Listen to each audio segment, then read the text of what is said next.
Malayalam big boss season 7 ലൈവിൽ ഇപ്പോൾ നടന്നുകൊണ്ടിരിക്കുന്നത് അനുമോൾ അങ്ങനെ പായസം ഉണ്ടാക്കുന്ന തിരക്കിൽ തന്നെയാണ്. പായസം ഉണ്ടാക്കി കഴിഞ്ഞു.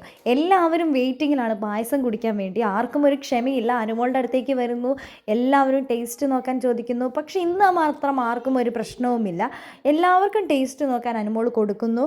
അതിനുശേഷം ഇത് മൊത്തം നമ്മൾ കറക്റ്റ് എല്ലാവർക്കും ഉള്ളതുണ്ട്, എല്ലാവർക്കും പായസം ആയതിനു ശേഷം ഞാൻ തരാമെന്നും പറഞ്ഞിട്ട് പറയുമ്പോഴും ഇന്ന് ആർക്കും ഒരു പരാതിയും പരിഭവവും ഒന്നുമില്ല. എല്ലാവരും തിരിച്ച് അവരവരുടെ സ്ഥലത്ത് പോയിരിക്കുന്നു.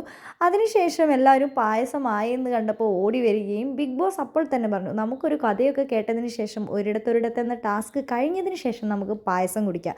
അപ്പോൾ ആർക്കും ഒരു പ്രശ്നവുമില്ല. അനുമോളും അങ്ങനെ തന്നെയായിരുന്നു പറഞ്ഞത്, നമുക്ക് എന്താണെങ്കിലും ടാസ്ക് കഴിഞ്ഞ് വന്നിട്ട് കുടിക്കാം, അപ്പോഴേക്കും നമുക്ക് തണുത്ത് നല്ല സെറ്റായി കുടിക്കാം, നല്ല ടേസ്റ്റ് ആയിട്ടുണ്ടാവും പായസം എന്ന് അനുമോൾ കറക്റ്റായിട്ട് അതിന് ബിഗ് ബോസ് പറയുന്നതിന് മുമ്പ് തന്നെ അനുമോൾ പറഞ്ഞിട്ടുണ്ടായിരുന്നു. നമ്മുടെ നൂറേനോടും രേണുവിനോടൊക്കെയാണ് പറഞ്ഞത്. അപ്പോൾ നൂറയും പറയുന്നുണ്ട്, അങ്ങനെ ശരിയാണ്, കുറച്ചൊന്ന് ചൂടാറി കഴിഞ്ഞാലാണ് അത് കുടിക്കുമ്പോഴുള്ളൊരു ഒരു ടേസ്റ്റ് കിട്ടുന്നത്, അടിപൊളിയായിട്ടുണ്ട് അനുമോളെ നിൻ്റെ പായസം എന്നൊക്കെ പറഞ്ഞ് എല്ലാവരും അനുമോളെ പൊക്കി പറയുന്നുണ്ട്. ഇന്നലെയും മിനിഞ്ഞാന്നും വേറെ നമ്മുടെ അനുമോളെ താഴ്ത്തി പറഞ്ഞവരെല്ലാം ഇന്ന് തിരുത്തി പറഞ്ഞിരിക്കുകയാണ്.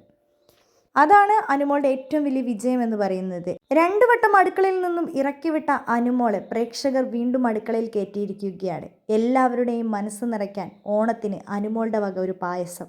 അനുമോളെ കുറ്റം പറഞ്ഞവരും അനുമോളെ ഈ കിച്ചണിൽ നിന്ന് പുറത്താക്കാൻ ശ്രമിച്ചവരെല്ലാം അനുമോളുടെ പായസം സൂപ്പറാണെന്ന് പറയുകയും ചെയ്തു.